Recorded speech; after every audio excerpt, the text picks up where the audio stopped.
अस्सलाम वालेकुम दोस्तों, मैं जी थोड़ा वीर मुहम्मद अदनान। तुसीं वेखदे पे हो आपदा अपना चैनल खानेवाल मोटर्स। उम्मीद करदा मेरे तमाम दोस्त खैर आफियत नाल होणगे। चैनल ते नवे हो, चैनल नूं सबसक्राइब कर दिओ ते बैल दे आइकन नूं प्रेस कर दिओ ताकि हर आने वाली नई वीडियो का नोटिफिकेशन तुहानूं सब तो पहले मिलता रहे। बड़ी ही खूबसूरत कंडीशन के अंदर मैसी 240 लैकर के हाज़िर हो रहे हैं जी, और चैलेंज प्राइज़ नाल लैकर के हाज़िर हो रहे हैं जी।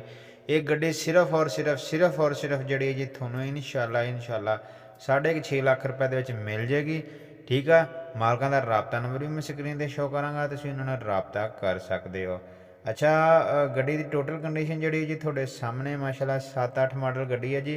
ठीक है, इतने कि जो मॉडल है गड्डी का मॉडल यानी कि कन्फर्म नहीं है। बाकी गड्डी की कंडीशन वेख लो, कंडीशन वाइज गड्डी बहुत ही खूबसूरत है माशाल्लाह, साफ़ सुथरी गड्डी है जी। ठीक है, और रबता नंबर मैं स्क्रीन पर शो करदा। बाकी जो भी मालूमात है तुसीं ओह रबता करके मालकां नाल हासिल कर सकते हो। बड़ी ही वड्डी पार्टी गड्डियां दी, ठीक है जी, और बड़ी ही मुनासिब रेट ते गड्डियां इंशाल्लाह असीं इस पार्टी दी गड्डियां तुहाडे नाल शेयर करांगे। ठीक है, इंशाल्लाह उम्मीद करांगे कि तुहानूं पसंद आउणगीਆਂ और तुसीं मालक नाल रबता करके गड्डी दे मुतलका जो भी मालूमात है तुसीं हासिल करना चाहोगे वो तुहानूं मालूमात भी देणगे।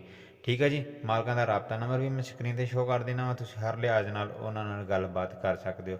तमाम दोस्तों अगे छोटी जी रिक्वेस्ट यही करी दी कि यार जो वीडियो पुरानी हो जाए 2-4 महीने, और यह जड़ियाँ वीडियोज़ होंदियां ने, यह गड्डियाँ होंदियां ने जिन्हां दी डिमांड बड़ी मुनासिब होंदी है, जल्दी विक जांदियां ने। बार बार तंग ना करया करो मालकां नूं। मालकां की तरफों सानूं सिर्फ यही गिला आंदा कि यार तुसीं वीडियो ला के साइड ते हो जाने, बाद विच आवाम सानूं तंग करदी। गड्डी की वीडियो वेख्या करो, कंडीशन वेख्या करो, ये यह होंदा वा कि तुहानूं समझ आ जाती कि किहड़ा मॉडल किन्नी कीमत च विक रहा। साडी इस वीडियो नूं पब्लिक करन दा भी यही मकसद हुंदा।